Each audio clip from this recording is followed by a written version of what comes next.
Magandang umaga po sa ating lahat. Papuri at pasasalamat sa dakilang Ama. Muli sa araw na ito ay pinahintulot ni loob niya na ako'y mag-facilitate ito sa araw na ito. Buhay po ba ang Diyos? Lunis na naman po, ano? Magkamusta po ang araw ng linggo natin? Mabuti po ba? Salamat sa Ama.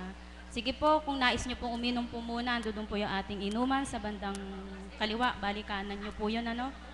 Sige po. Pinagpawisan po ba kayong husto sa pagjo-joyful ninyo? Kung inangkin nyo po na mga ang lumabas na pawis sa ating katawan ay makapagdudulot ng kaginhawahan, kagalakan, pag-ibig, at kagalingan sa ating katawan lupa. Lubos ang kagalingan ng ating kaluluwa. Amen po ba? Amen po. Sa oras na ito, pasalamatan at papurihan natin ng dakilang Ama sapagkat inakay niya po tayo sa dakong banal niya, sa dambanang ito, na kung saan naririto ang banal na Espiritu sa katauhan ng ating minamahal na Apo Conching, ang kinalugdan ng ating Ama. Amen po ba?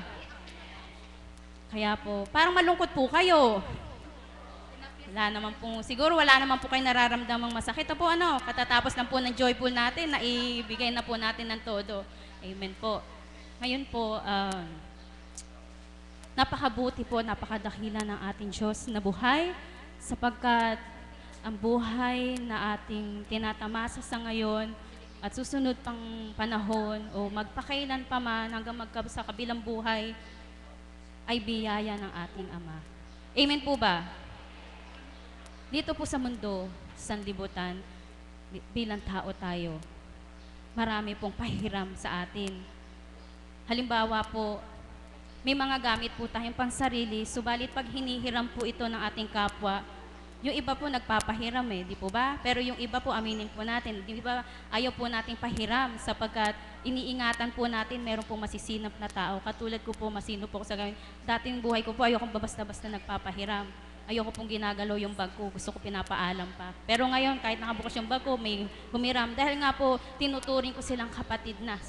Kapatid ko po siya sa espiritu. Kaya kung ano pong meron ako, pinapaubaya ko po sa mga kapatid ko. Dahil magkakapatid nga po tayo at marapat po na gawin po natin ito sapagkat yun po ang nasa ng Ama na magmahalan po tayo na kung ano pong meron tayo ay bahagi po natin ng mga biyayang nakakamtan natin sa buhay. Amen po ba? At kung halimbawa po sa kapitbahay po natin, may manghiram, papahiram po natin. Siyempre po, pag pinahiram po natin ito, kailangan po, pangalagaan po natin to para pag ibinalik po natin sa may-ari, hindi po siya malulungkot, malulumbay, o magagalit sapagkat pinangalagaan po natin. Ganyan din po ang ating Ama. Pinahiram po ang ating buhay sa atin. Pangalagaan po natin ito. Sa papaanong paraan nga po ba natin ito mapapangalagaan? Tukdin po natin ang kalooban ng ating Ama, ang nasa niya. Ano pong nasa niya? Mapabuti po tayo. Ayaw niya pong mapasama po tayo. Amen po ba? At halimbawa po, isa pa pong halimbawa yung karunungan na pinahihiram po sa atin ng Ama. Kung sa dating buhay po natin, alam po natin sa pag-aaral po natin, matalino tayo. Dahil yun na alam po natin, dahil nakikita po natin sa grades po natin sa school, pag nag-exam po tayo, nagre-report po tayo, nakikita po natin yung mga grades natin matataas. Mayabang pa po tayo nung una kasi matalino tayo, di po ba? Pero hindi po tamang ganon. Dapat po maging magbaba pa rin po tayo. Yung kalakasan ng katawan natin, iniisip natin malakas lang tayo. Pero hindi natin batid na siya po nagbibigay nito. Amen po ba? Tapos po yung sasabihin na, ang ganda ko, ang pogi ko, pahiram pa rin po ito ng Ama.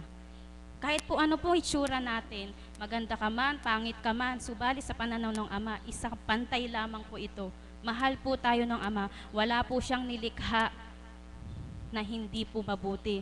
Lahat po sa pananaw ng Ama, sa kalooban niya, tayo po ay mahal ng Ama. Palakpakan po natin ang ating buhay na Diyos. Kaya po sa oras na ito, mga minamahal ko mga kapatid, udyok, noon po na nagpapacilitator ako, wala pong udyok yung tema po sa akin. Subalit ngayon po, umidyok po sa damdamin ko na sa kapintulutan ng Ama, pinadama niya po sa akin yung magtema po ako, nagnilay po ako. Kaya kanina, umaga sabi ko sa mga kapatid kong bali pamangkin ko po sila sa Laman, ila Berhel. Sabi ko may tema ako. Pero hindi ko po sinabi ko sa kanila kung ano po yung tema. Tsaka sabi ko po bahala na po kayo ama kung sino yung idadatal nyo. Kaya po sabi ko, Ama, ikaw na po ang maghuna at maghari sapagkat sa iyo ang buhay. Kaya po ang pagninilayan po natin sa oras na ito, sa papaanong paraan nyo po ba binibigyan ng kahalagahan ang buhay na pahiram ng Ama? Sa papaanong paraan nyo po, naintindihan nyo po ba? Sa papaanong paraan nyo po nabibigyan ng kahalagahan ng buhay na pahiram sa inyo ng Ama? Naintindihan nyo po ba? Halimbawa po ako po, para po sa akin, yung pahiram na buhay na pahiram, ang pinahalagaan ko buhay na pahiram niya sa akin, yung pong magising po tayo sa umaga, isang biyaya na po't pagpapala ng Ama, sapagkat ay buhay ay pahiram sa atin. Lahat po ng nasisilayan ng ating mata, pahiram po ng Ama. Maliban lamang po sa masamang gawain at kasalanan, masama po yun, hindi po sa Kanya yun, kundi yung kasalanan ay gawang sa atin po dahil po na hindi po natin napaglalabanan yung mga tukso at yung masamang isip na nagmumula sa kalaban. At yung masumpungan siya, yung tupdin ang nasa ng Ama, kalooban niya, yan po ang pinakamahalaga sa atin, yung buhay. Hambing sa mga alahas, ginto, diamante, perlas, pero ang ano pong bato ay ang mahal yung diamante. Sana maging ganun po tayo sa pananaw ng Ama, sapagkat yun ang nasa niya. Lahat po tayo mapabuti at maging makinang sa pananaw po ng Ama. Naintindihan niyo po yung pagninilay niyo po, ano? Kaya po tatawag po ako ng magbabahagi. Wala po akong hawak na listahan kung sino pong tatawagin, subalit kung ano pong kalooban ng Ama at papahintulutan niya kung sino po pasilay niya sa akin, tatawagin ko po. Ano po? Tatawag po ako ng tagasunod po muna. Tinatawagan ko po ang aking kapatid na Mila.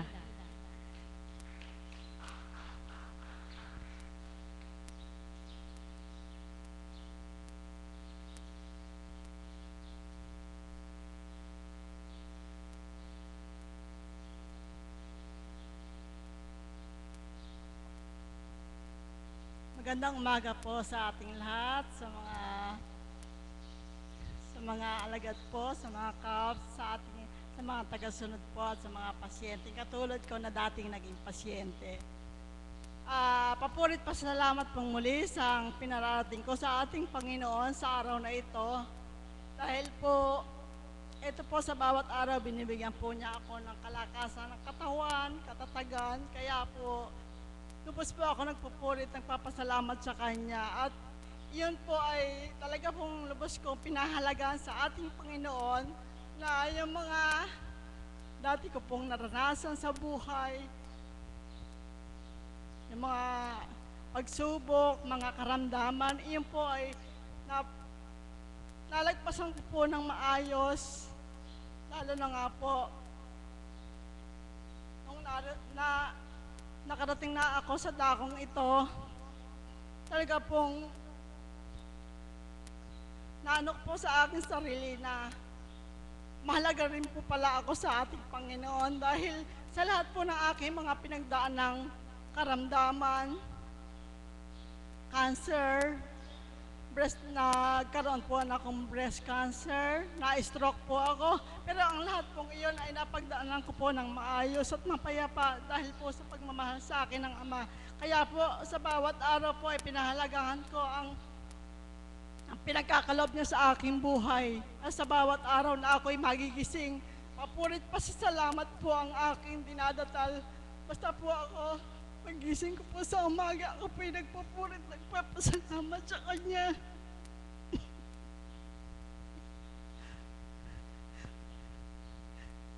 Dahil iyon po ang sa pagpapahalaga ko po sa Kanya, dahil po talaga pong nadamo ko po ang pagmamahal niya sa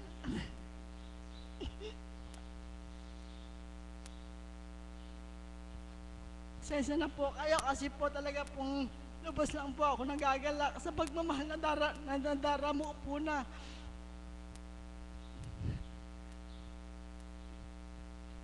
Pagmamahal pong nadaramo ko sa lugar na ito na sa bawat araw po ako po'y dumada ako dito talaga pong wala pong mapagsiglan na kaligayahan.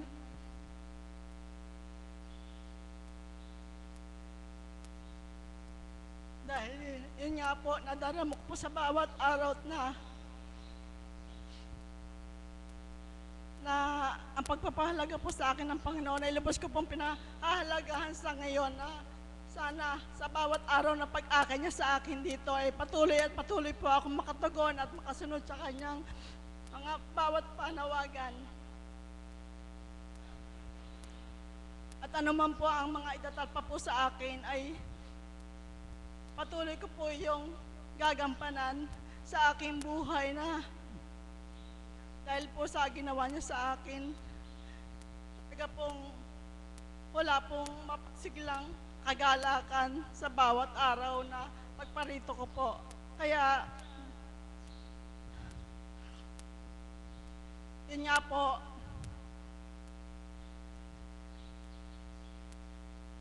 nakasama na rin po ako sa mga nagbibigil ngayon.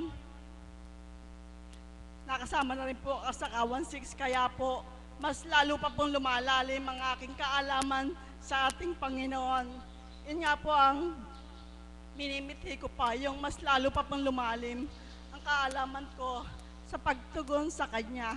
Kaya papurit pa salamat po na sana sa bawat araw patuloy at patuloy niya akong maakay sa lugar na ito. Maraming salamat po.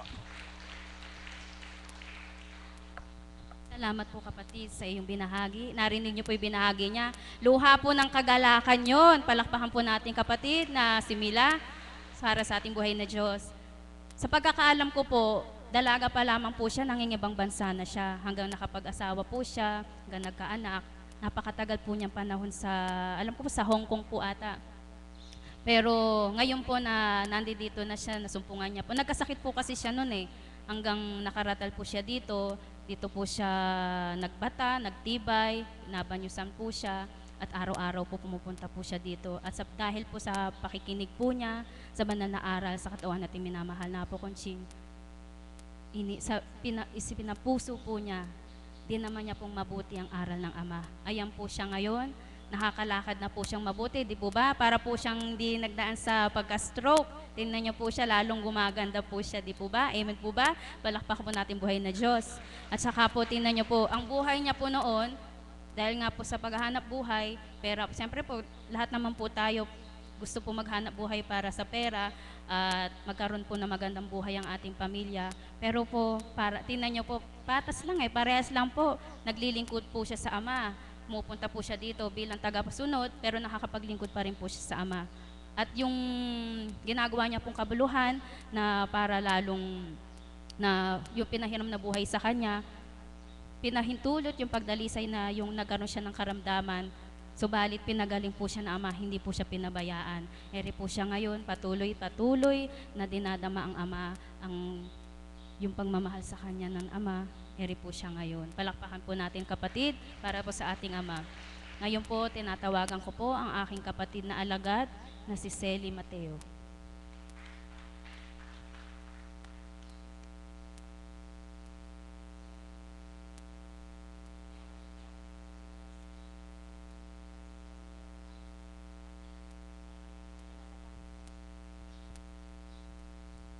Habang po ay siya nasa palikuran, tatawag po muli ako ng isa pang tagasunod.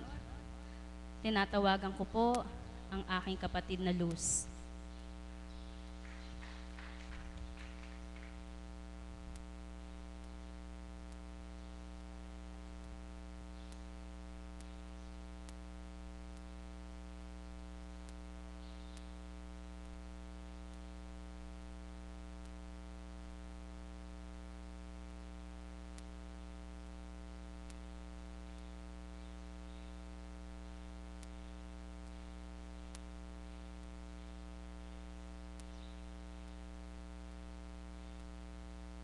Magandang umaga po sa atin lahat.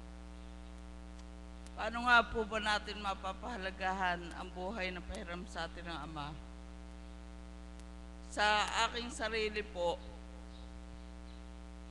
sa dating buhay, maraming pagkukulang, pagkakamali. Subalit nang mapadako na po ako dito, kailangan na pong masundan yung tamang daan para lubos na mapahalagahan ang kaloob na buhay sa atin ng Ama. Tulad po ng mga hindi magandang ugali, hinihiling ko po ito sa Ama na patuloy niya akong akayin dito upang maipagpatuloy na mabago ang maling gawain, sapagkat hindi nga po natin ito magagawa sa ganang sarili natin. Kailangan po natin ang gabay at patnubay ng Ama. Mahirap pong gawin kung hindi mo hilingin sa Ama. Kung bilang pagkatao din po ang ating pananaigin sa ating sarili, kailangan po sa lahat ng oras, unahin po natin ang pagdulog sa Ama kahit anong bagay, kahit ano po ang gagawin natin. Hilingin po natin sa Ama na pangunahan niya tayo. Siya po ang maghari sa atin.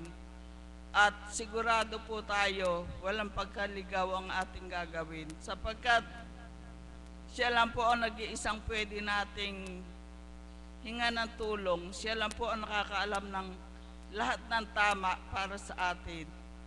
Kaya po, yon ang patuloy kong ginagampanan sa aking buhay sa ngayon. Dati din po akong may sakit dito, pero sa tulong at habag niya, pinalaya niya na po ako. Kaya po, inihiling ko kahit minsan lang 1 linggo, makadatal sa dakong ito, sapagkat ang salita nga po niya ay hindi natin madidinig sa iba, kundi mula lang po ito sa mga taong ginagamit niya. Tulad po ng mahal na Apo Konching, ang taong kinalugdan, ang mga pinararatingin niya ng banal na salita. At hilingin din po natin sa Ama na ito ay ating maisabuhay sa kalooban niya. Ilan po at maraming salamat.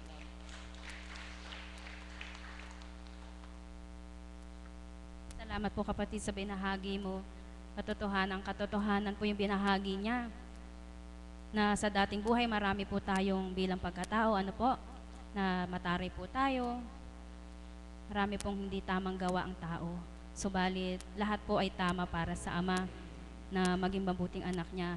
Na nagkaroon din po siya ng karamdaman, subalit mula po na nakatungo po sa dakong ito at nasumpungan ng ating Ama, marami pong nabago sa kanya. Na siyempre po nagsusumakit at magsusumikap, nagkakamali pa rin po tayo bilang tao, subalit napakabuti ng Diyos. Tulad ko po na nagkakamali rin po bilang tao, subalit andun po yung may tinig na nagmumula, naririnig po natin yung munting tinig na siya, Ama, anak, mali ang ginagawa mo. Napakasarap po ng ganon, di po ba? Subalit dati po wala pong ganon tayo naririnig. Amen po? Meron po din po ba kayo naririnig ng ganong tinig? Dati po sabi ko, ano kaya yung sinasabi nilang tinig-tinig na yun? Ba't nakakausap ba ang Diyos? Pero ngayon po, dahil nga po nasumpungan natin siya, sa katauhan ng ating mahal na Apo Konching, natutunan po natin na buhay pula ang ating Ama. Palakpakan po natin ng Diyos. Ngayon po, tatawag pa po ako ng isang kapatid. Wala pa po ating kapatid na Sally. Tatawag po ako ng isa po pong magbabahagi. Wala pa po. Ay, ere na po pala. Tinatawagan ko po ang aking kapatid para magbahagi.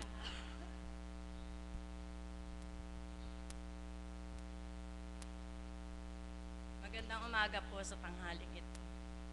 Ang masasabi ko lang po, pasasalamat na ginawa sa akin ng Ama. Kasi po nung araw talaga, kahit po nagsisimba ako, talagang wala po sa akin yung papurit pasasalamat. Hindi ko po alam yun. Pagdating po ng umaga, ang hawak ko, Bistay at Bilao, tsaka Lona. Nasa gitna na po ako ng bukid, 4:00 pa lang ng madaling araw. Hindi ko po alam na lahat na pasasalamat na yan. Kaya salamat po sa Ama, nang ako po'y tawagin niya dito, natutuhan ko po lahat yan. Bago matulog o pagkagising, pasasalamat. Tapos po, ang nangyari nga po sa buhay ko, nasabi ko na nga po dito, lahat-lahat ng nangyari sa buhay ko, yun po ang hinihingi ko ng pasasalamat sa Ama, na lahat nalagpasan ko yun.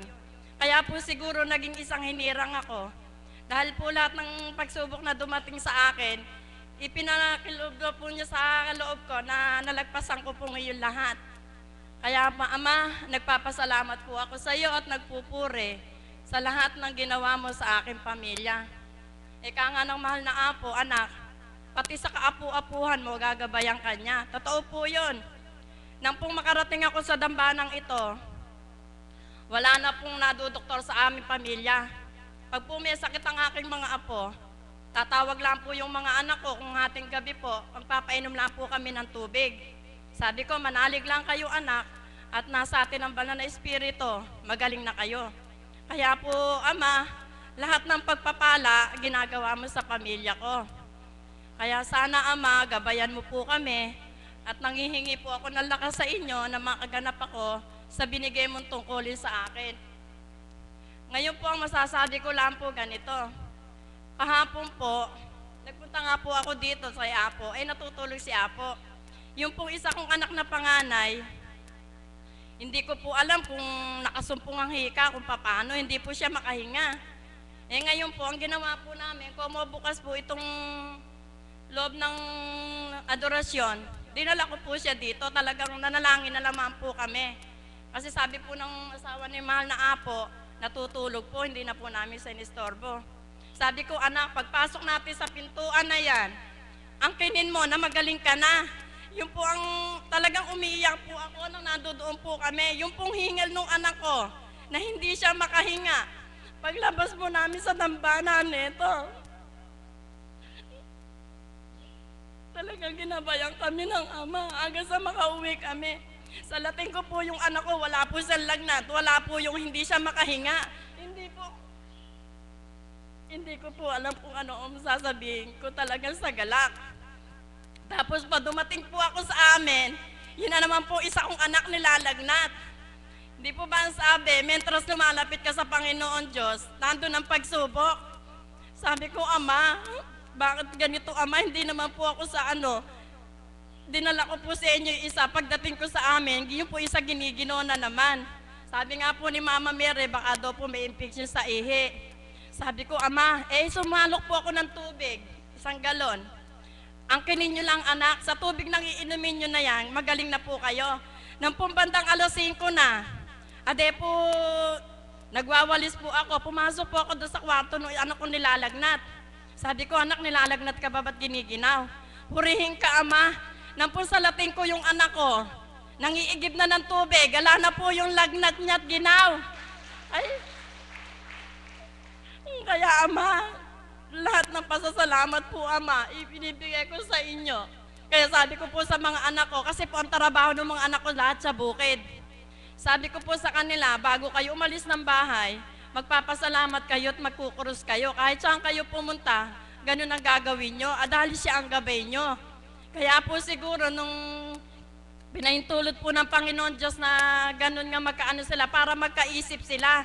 Kasi po hindi nila alam yun.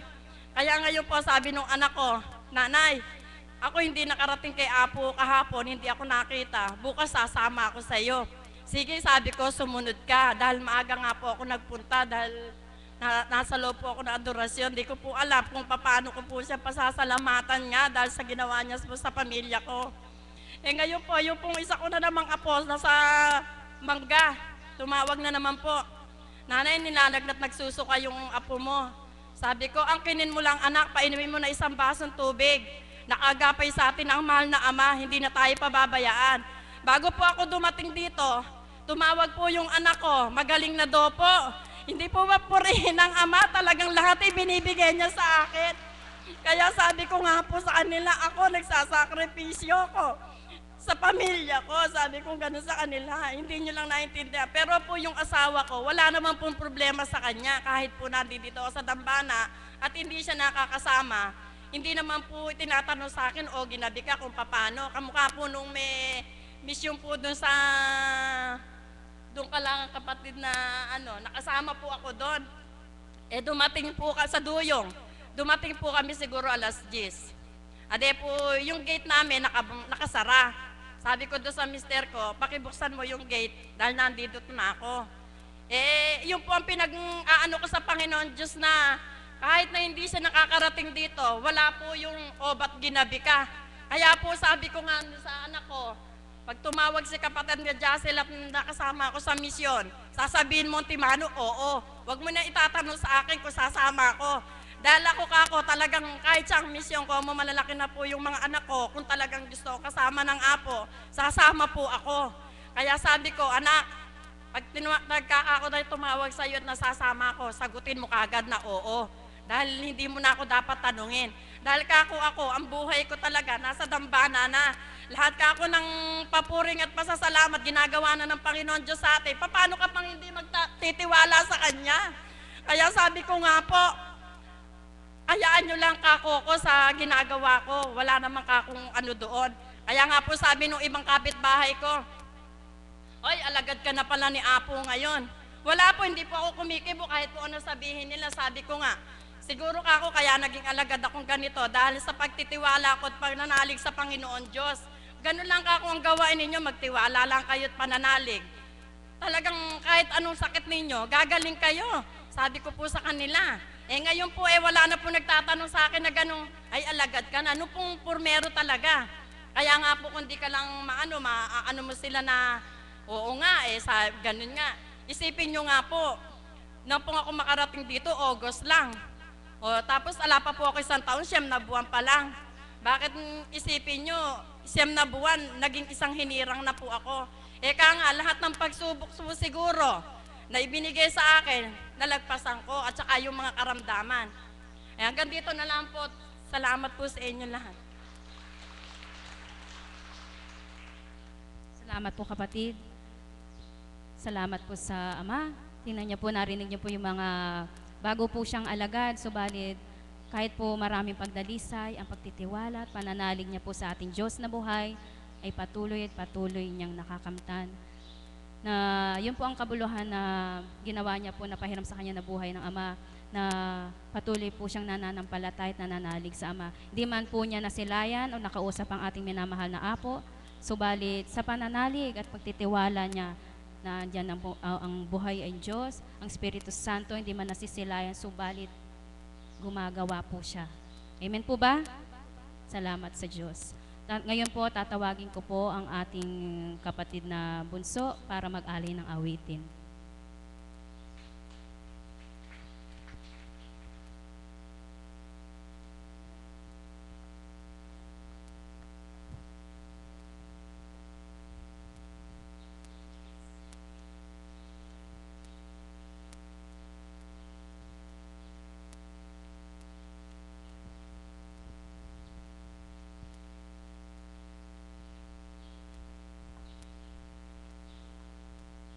Isang mapagpalang umaga po sa tanghaling ito.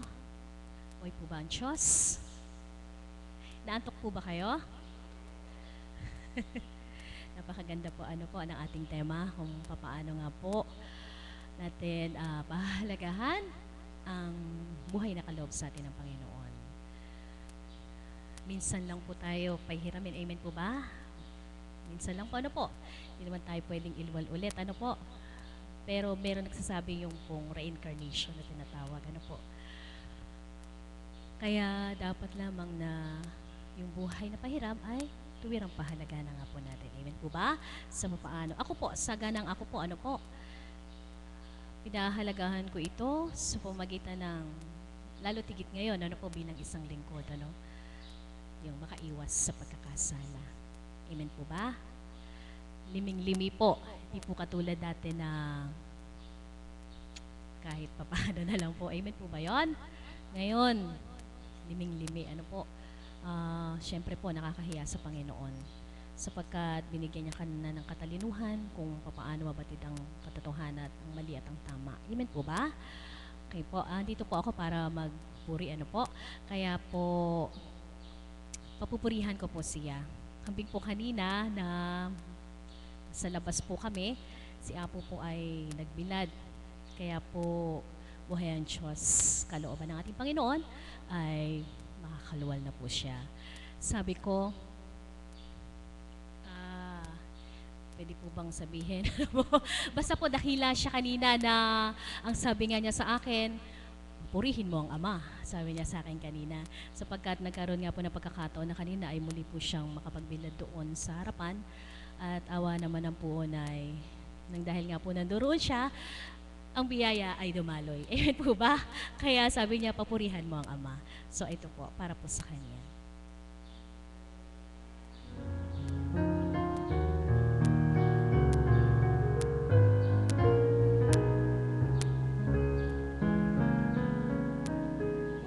Sa pagmamahal ng Diyos, sino ang makahihigit?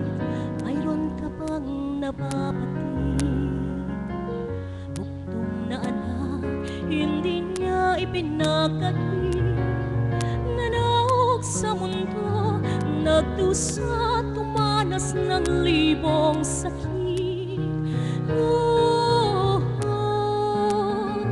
Purihin ka sa dakit ng pagmamahal mo ko.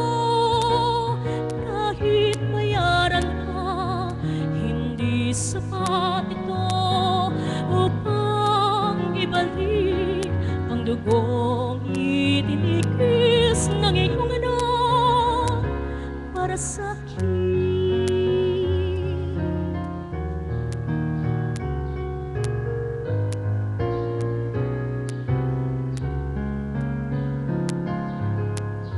Dakilang Diyos kay buti mo, sa isang tulad ko, masuwain sa nais mo. Di man pansin, dakilang pagmamahal mo, pinatawad pa rin ako, pinatawad sa mga kasalanan ko. Purihin ka sa dakit ng pagmamahal mo ko. Kahit bayaran ka, hindi sapat ito upang ibalik ang dugong itinigis ng iyong anak para sa akin.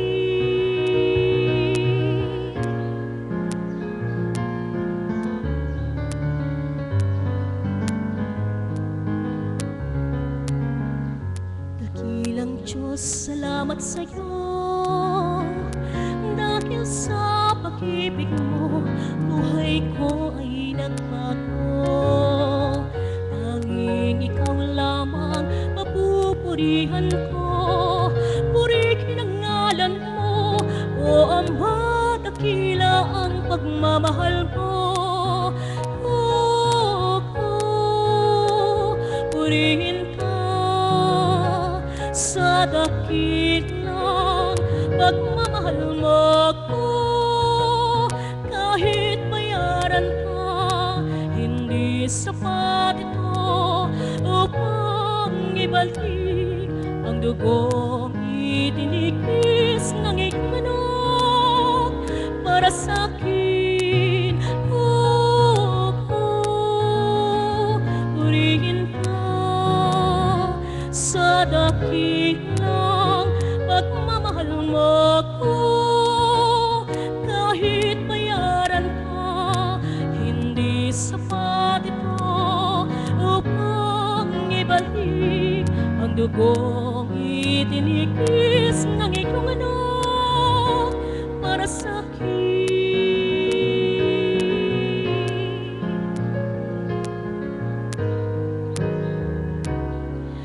Maraming salamat po. Tunay na kay buti ng ating Panginoon. Talagang mahal na mahal. Dakila po ang pagmamahal niya sa ating lahat. Maraming salamat.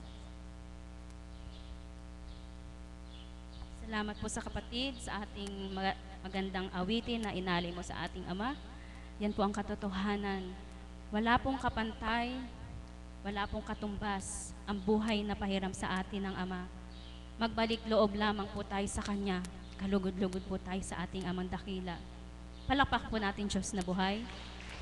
Ngayon po, tinatawagan ko po ang aking kapatid upang magbahagi, ang ating kapatid na Imelda Bustamante.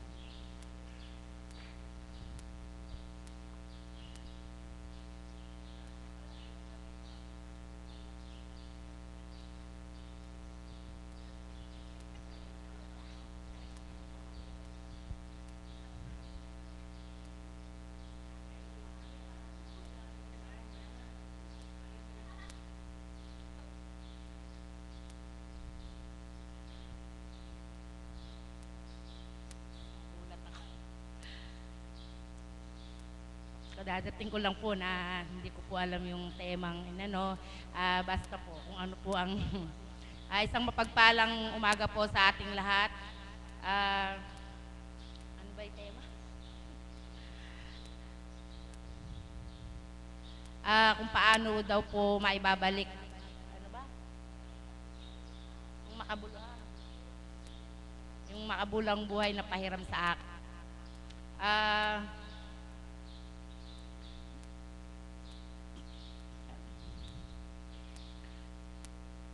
Meron lang po muna po akong ibabahagi para po makapagpasalamat po ako sa Ama sa kaganapan po sa akin kagabi po.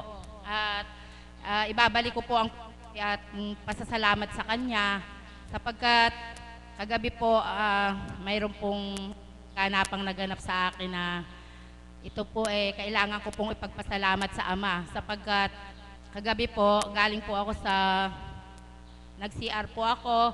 At doon po sa nakasalubong ko po yung anak ko po, si Berhel. Ngayon po, kinumusta niya po ako at sabi niya po sa akin, sapagkat mayroon pong pagdalisay po sa akin ngayon. Sapagkat kung napapansin po ninyo, medyo malaki po ang aking tiyan at mayroon po akong dinaramdam. Subalit na po at nananalig po ako sa Ama, wala lang po ito. Pagkasalubong niya po sa akin, hinilot niya po ang tiyan ko, sabi niya po sa akin, ay okay ka na ba? Okay na ba ang paghinga mo? Sabi niya po sa akin. Sabi ko sa kanya, okay na, medyo lumuluwag-luwag na sapagkat ilang araw na po akong umiinom ng mga dahon-dahon at yun po ay yung ibinahagi po ng mahal na Apo Conching sa kanya na ipainom niya sa akin. At nun nga po gustong nung aking kapatid na ipa-ultrasound daw po niya ako kung ano po itong yung nararamdaman ko. Sabi ko po sa kanya, binigyan niya po ako ng pa-ultrasound. Sabi po ni Berhel, Nay, kung ano ang nararamdaman mo, sumulong ka. Kung gusto mong magpa-ultrasound ka. At dinulog ko po yun sa mahal na Apo Conching at sabi ko nga po, binigyan ako ng aking kapatid ng pang-ultrasound. Subalit Apo, hindi po ako magpapa-ultrasound pero tinanggap ko po yung pera sapagkat iniwanan niya nga po dahil umalis na po siya patungong ibang bansa. Kinuha ko po yun at iniwanan niya po kay Berhel na ipa-ultrasound nga daw po ako. Sabi ko, hindi ako magpapa-ultrasound, sabi ko po sa mahal na Apo, sapagkat nagtitiwala at naniniwala po ako at nananalig sa kanya na sa mga iniinom ko pong dahon-dahon na iyon ay mapapawi po ito. Dahil po sa ilang araw po na pag-inom ko, maluwag-luwag na po ang pakiramdam ko at lumiliit-liit na nga po. Nananalig po ako sa Ama na hindi niya po ako pababayaan. At alam ko po na nandiyan po siya. At yun nga po, kagabi nga po, maibabalik ko po ang aking kwento. Natulog po ako na mapayapa. Pagkaraan ko pong magdasal, natulog po ako, wala po akong kasama sapagkat yung kabiyak ko pong puso ay nagre-referee po sa pansumalok.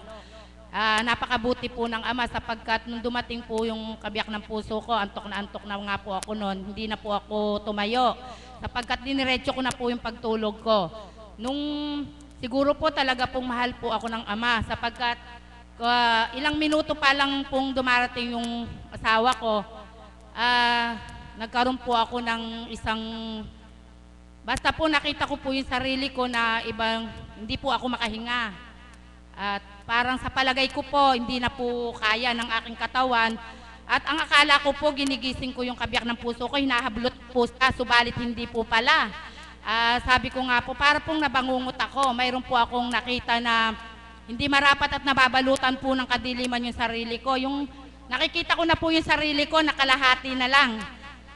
Sabi ko po sa sarili ko, kala ko po, hinahablot ko po yung asawa ko. Naginigising ko po siya, gisingin mo ko, kasi po talagang nilalabanan ko po yun. Subalit, hindi po pala nangyayari na nilalanod ko po siya. Siguro po, talaga pong kalooban ng Ama na ako po mabuhay pa. Nagising po siya at sabay po niyang piniga yung ganito ko at narinig daw po niya na umuungol na po ako. Sabi ko nga po, pag nagulantang po ako sa paggising niya sa akin, sapagkat sa paggising ko po na yon, wala na po akong pakiramdam. Latan-lata na po yung buhok kong katawan, wala na po talaga akong laban. Mahinang-mahina na po at ito pong mga dalawang kamay ko, wala nang pakiramdam. Sabi po nung kabiyak ng puso ko, anong nararamdaman mo? Kinuha niya po ako ng tubig na isang baso at pinainom niya po ako. Sabi niya, okay ka na ba? Sabi niya gano'n. Kasi po naisip ko po na bakit po gano'n? Sabi ko nga po sa maniwala po kahit sa hindi, talaga po palang napakabuti ng Panginoon sapagkat talaga po yung oras na yung kala ko mawawala na po ako sa mga anak ko.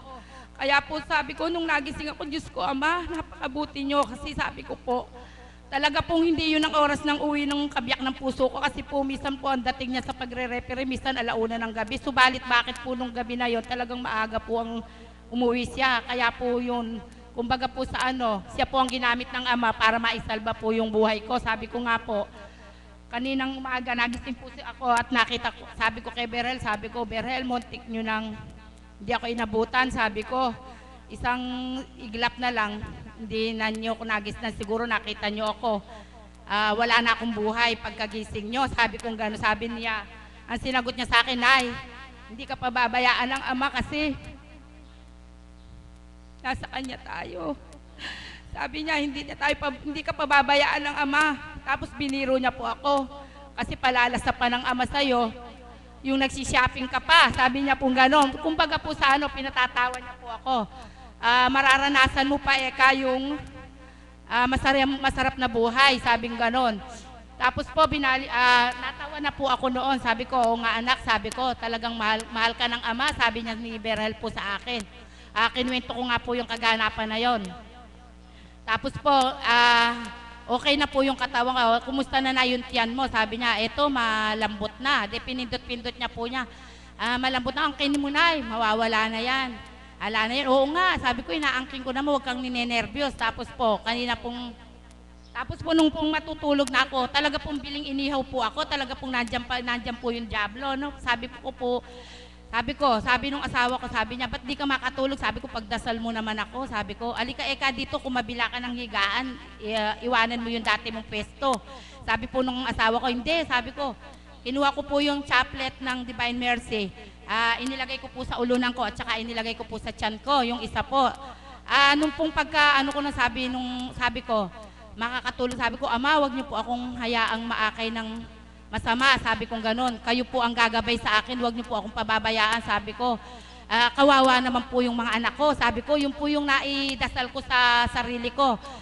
Ayoko pa po, sabi kong gano'n, huwag niyo po akong munang kukuhanin kasi kawawa naman po yung mga anak ko. Kasi po, gano'n po yung magulang, di po ba? Yung mga anak po ang naiisip, sabi ko. Nung kuwan po nakatulog po ako, alam niyo po ba mga kapatid, sa pagtulog ko po na yon, sa pag-unang ko ng Divine Mercy, alam niyo po ba kung sino ang nakita ko? Lumalabas po ang mahal na Apo Kunching sa pananaw ko po. Na nakita ko po siya, yung napakaganda po ng sutana niya, lumalabas po siya dito. Napakaganda po ng mukha niya. Napakaganda po ng mukha niya na para po ba yung pumapaypay yung sutana niyang ganon. At nakaupo po ako doon. Para po siyang nakasil na bigla pong lumabas siyang gano'n sa balintataw ko po nung pagkatulog ko. Kaya po nagpupurit, nagpapasalamat ako sa Ama. Alam ko po na ginabayan po ako ng banal na espiritu sa katao ng ating mahal na Apo Kunching. Kaya binabalik ko po ang papuri at pasasalamat sa kanya sa kaganapan po sa aking kagabi na ito, sapagkat alam ko po na mahal po ako ng Ama. Yun lamang po at maraming salamat. Salamat, mahal na kapatid, sa binahagi mo. Yan po ang katotohanan, kahit po sa panaginip, ang ama, sumasaklolo. Ang mahal na Apo Conching po ang nasilayan niya. Sa mga oras na yon na gumawa-gawa po talagang ama ng kaparaanan. Dahil po siya lamang po sa bahay noon tsaka po yung isa po niyang anak, yung kapatid po ni Berhel na dalaga. Nagre-referee po si Kuya Bong. Pero tingnan niyo po ginawang kaparaanan ng ama, maaga pong pinauwi at nasilayan niya pong kabiyak ng puso. Pero kung hindi po sa kapahintulutan ng ama at kalooban ng ama na maaga po siyang pinauwi, hindi na po namin siguro siya maabot na dahil wala po kaming kaalaman dahil po gabi na po yaon. Kaya palakpan po natin ng Diyos na buhay. Kaya mga kapatid, sa mga pagsubok at pagdalisay, isang kaparaanan po dito ng ating Ama upang subukin ang ating pananampalataya at pananalig sa Kanya. Kaya po patuloy po tayong mangunyapit at manalig na siya ay buhay, hindi po niya tayo pababayaan. Kaya po sa mga oras nito, ihanda po natin ating mga sarili at daratan na po ating mahal na Apo Conching. Tayo po